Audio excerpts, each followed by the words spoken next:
বলা হয় মাছের রাজা ইলিশ, সেই কারণেই ইলিশের যে কোনো পদ জিভে জল আনতে বাধ্য। আর বর্ষা এলে পাতে ইলিশ না পড়লে কি খাওয়া জমে? এই সুন্দর বৃষ্টির মৌসুমে মনকে আরও ভালো করে তুলতে বানিয়ে ফেলুন ভূতের রাজা দিলবর। এর অন্যতম সেরা রেসিপি সর্ষে ইলিশ। তার জন্য আমি এখানে নিয়ে নিয়েছি 6 পিস ইলিশ মাছ, আর 2টো পেঁয়াজকে বড় সাইজের বেটে নিয়েছি, আর এখানে 2 টেবিল স্পুন সর্ষেকে বেটে নিয়েছি, আর 3টে কাঁচা লঙ্কা নিয়েছি। এবার একটি প্যানেতে আমি 50 ml মতো সরিষার তেল নিয়েছি।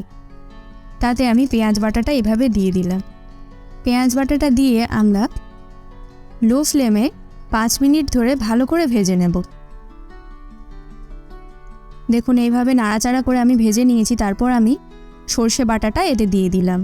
সর্ষে বাটাটা দিয়ে আগের মতো আবারও আমি ভালো করে এটাকে কষিয়ে নেব।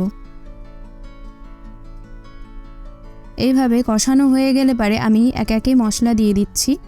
এখানে স্বাদমতো লবণ দিয়ে দিলাম, 1 টেবিল স্পুন হলুদ গুঁড়ো দিলাম, 1 টেবিল স্পুন লঙ্কার গুঁড়ো দিলাম, আর দিচ্ছি 1/2 টেবিল স্পুনের মতো জিরে গুঁড়ো।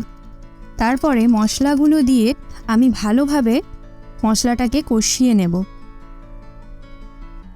সর্ষে ইলিশে এই কষানোটাই মেন ব্যাপার।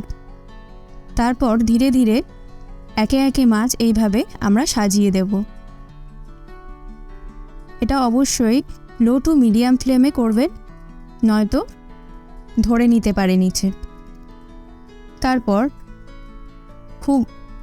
খুব সাবধানে আমি এইভাবে মাছগুলো উল্টে নিচ্ছি।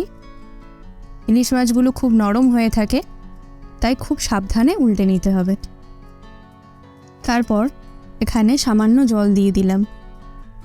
জল দিয়ে একটু নাড়াচাড়া করে আমি এটাকে কুক করে নেব।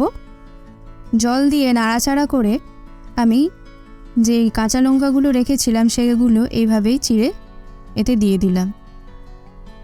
তারপর আমি এটাকে ঢাকা দিয়ে 8 মিনিটের মতো রান্না করে নেব। তারপর আবারও উল্টে পাল্টে ঢাকা দিয়ে 8 মিনিটের জন্য ছেড়ে দেব। ফিরে আসলাম 8 মিনিট পর। দেখে নিন আমাদের সর্ষে ইলিশটা একদম রেডি। এবারে আমরা ওভেনটাকে অফ করে দেব। এবার এটাকে গরম ভাতের সঙ্গে আমরা সার্ভ করব। আমাদের ভিডিওটা পুরো দেখার জন্য অসংখ্য ধন্যবাদ। ভিডিওটি লাইক, কমেন্ট ও শেয়ার করুন, আর প্লিজ সাবস্ক্রাইব করবেন।